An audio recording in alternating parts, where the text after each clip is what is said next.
Java program တစ်ပုဒ်ကို create compile execute ဆိုတဲ့အချက်၃ချက်နဲ့ဖန်တီးရေးသားအသုံးပြုနိုင်ပါတယ် Java program တစ်ပုဒ်ကိုဘယ် text editor မှာမဆိုအလွယ်တကူ create လုပ်လို့ရတယ်အဲ့တော့ Windows OS ကိုအသုံးပြုသူများအနေနဲ့ Notepad Testpad Eclipse အစရှိတဲ့ text editor တွေကိုအသုံးပြုနိုင်တယ် Mac OS ကိုအသုံးပြုသူများအနေနဲ့တော့ Sublime Text သို့မဟုတ် Eclipse ကိုအသုံးပြုနိုင်ပြီးတော့ Linux ကိုအသုံးပြုသူများအနေနဲ့တော့ VI ကိုအသုံးပြုလို့ရပါတယ်အခုပေါ်ပြခဲ့တဲ့ text editor တွေမိမိတို့ကွန်ပျူတာမှာမရှိသေးဘူးဆိုရင်တော့မိမိတို့ရဲ့ operating system မှာ download လုပ်ပြီး install လုပ်ထားလို့ရပါတယ် text editor မှာ create လုပ်ထားတဲ့ Java program တစ်ပုဒ်ကို execute မလုပ်ခင် compile အရင်လုပ်ပေးရပါတယ်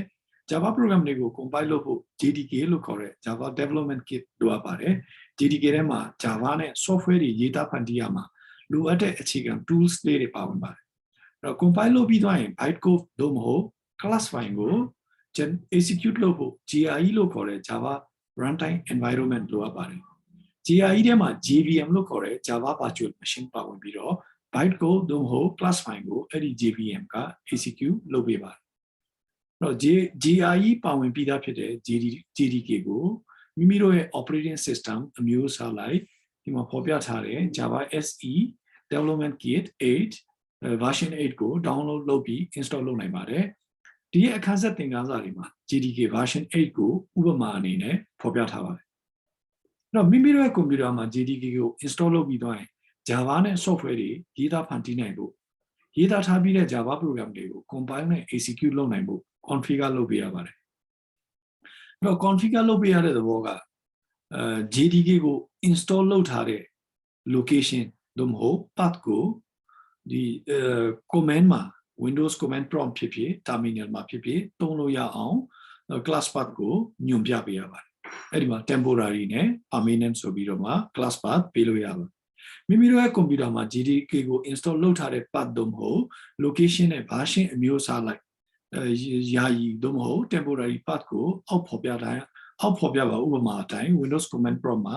ပေးလို့ရပါတယ်ဆိုတော့ဒီရဲ့ set ဆိုတဲ့ command လေးကိုသုံးပြီးတော့မှ path ဆိုပြီးတော့မှ equal အနောက်မှာကျတော့ JDK ကို install လုပ်ထားတဲ့ location လေးကိုညွှန်ပြပေးရမှာဆိုတော့ path ပေးပြီးသွားပြီဆိုရင်ကျတော့ Java C ဆိုတဲ့ command နဲ့ Java ဆိုတဲ့ command ကိုအသုံးပြုပြီးတော့ Java program တွေကို compile နဲ့ execute လုပ်လို့ရပါတယ်